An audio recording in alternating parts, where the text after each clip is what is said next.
Students. तो आज हम डिस्कस करने वाले हैं कि आपको जो ऑफलाइन असाइनमेंट है वो आपको कौन कौन से सब्जेक्ट का करना है, खास करके जो इस साल अंडर ग्रेजुएट प्रोग्राम हमारा 4 ईयर का स्टार्ट हुआ है 2025 बैच के लिए।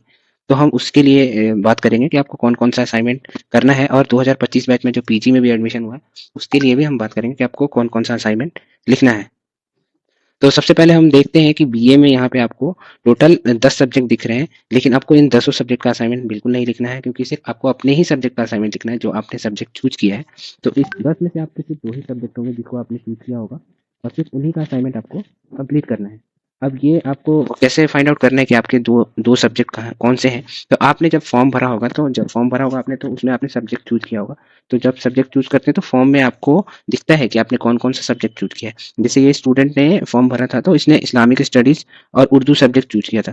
तो ये 2 सब्जेक्ट है उसके मेजर, और सिर्फ इन्हीं 2 सब्जेक्ट का उसको असाइनमेंट लिखना है। तो इस्लामिक स्टडीज का एक असाइनमेंट उसको लिखना है, और एक उर्दू का असाइनमेंट लिखना है। ये 2 सब्जेक्ट का असाइनमेंट लिखना है। लेकिन अब आप बोलेंगे कि हमारे पास तो 8 बुक आई है। तो 8 बुक आई है, लेकिन लिखने वाला जो असाइनमेंट है जिसको लिख के आपको सबमिट करना है, जो 4 क्रेडिट का है, तो वो सिर्फ 2 ही बुक है जिसको आपको लिख के सबमिट करना है, और उसको आपको अपने एलएसी सेंटर पे जाके सबमिट करना है। उसके अलावा अगर आप बीएससी में देखेंगे तो बीएससी में भी आपके पास टोटल 8 बुक आई होगी, लेकिन आपको सिर्फ 2 ही सब्जेक्ट का असाइनमेंट लिखना है और लिख के जाके सबमिट करना है। बीएससी के लिए भी आप वैसे ही चेक कर सकते हैं कि आपके जो 2 सब्जेक्ट हैं आपके फॉर्म में आपको दिख जाएंगे। इसके अलावा बीकॉम के आपके 2 सब्जेक्ट सिर्फ दिए हुए हैं जिनके असाइनमेंट आपको लिखने हैं। और फिर आप पीजी का देखेंगे तो Hindi, English, Urdu, history, Arabic, ये सारे सब्जेक्ट के असाइनमेंट दिए हुए हैं। यहाँ से आप उसको डाउनलोड कीजिए, और डाउनलोड करने के बाद उसको अपने A4 साइज पेपर पे आपको लिखना है। A4 साइज पेपर जो होता है उसमें आप उसको लिखिए, और लिख के अपने एलएसी सेंटर पे जमा कीजिएगा।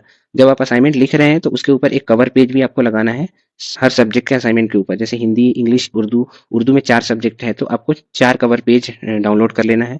मतलब प्रिंट आउट कर लीजिए, और उसको 4 कवर पेज में आप अपना नाम, एनरोलमेंट नंबर, प्रोग्राम, कौन सा सेमेस्टर है आपका, किस बैच से हैं आप, और उसका आप जो जो मतलब जैसे आपके एमए उर्दू है तो एमए उर्दू में 4 सब्जेक्ट हैं, तो उसके चारों सब्जेक्ट के अलग अलग टाइटल होते हैं। तो उस टाइटल का नाम, फिर आपको अपना एड्रेस, आप स्टेट का नाम या फिर सिटी का नाम लिख दीजिए, सिटी का नाम लिख दीजिए। इसके अलावा आप मोबाइल नंबर, एलएससी सेंटर, जो आपका एलएससी सेंटर है जहाँ पे आप जमा करने जा रहे हैं उस सेंटर का नाम लिखिए, और सिग्नेचर कीजिए। यहाँ नीचे में भी आपको कुछ चीज़ें फिल कर लेनी है। और जब आप सबमिट कर रहे हैं तो ये एक्नॉलेजमेंट स्लिप आपको सेंटर वाले आपको वापस कर देते हैं कि आपने असाइनमेंट सबमिट किया है, और ये उसका एक्नॉलेजमेंट है। तो इस तरीके से आपको असाइनमेंट ऑफलाइन वाला करना है। ये ध्यान रख लीजिए कि आपको बीए के 2 ही असाइनमेंट लिखने हैं, और 2 सब्जेक्ट आपको फाइंड आउट करने के लिए आपको फॉर्म में देखना है कि आपका 2 सब्जेक्ट कौन सा है। अगर आप फॉर्म में नहीं देख पा रहे हैं तो आप फिर अपना किताब देखिए, जो आपको किताब आया है उसका असाइनमेंट आपको करना है, और सिर्फ 2 ही सब्जेक्ट का करना है जो आपके मेजर सब्जेक्ट हैं। उसी तरीके से बीएससी में भी सेम वैसे ही करना है। ठीक है। ये तो ऑफलाइन का हो गया। ऑनलाइन के बारे में हम नेक्स्ट वीडियो में आपको बताते हैं कि आपको ऑनलाइन वाला असाइनमेंट कैसे करना है। ठीक है, थैंक यू।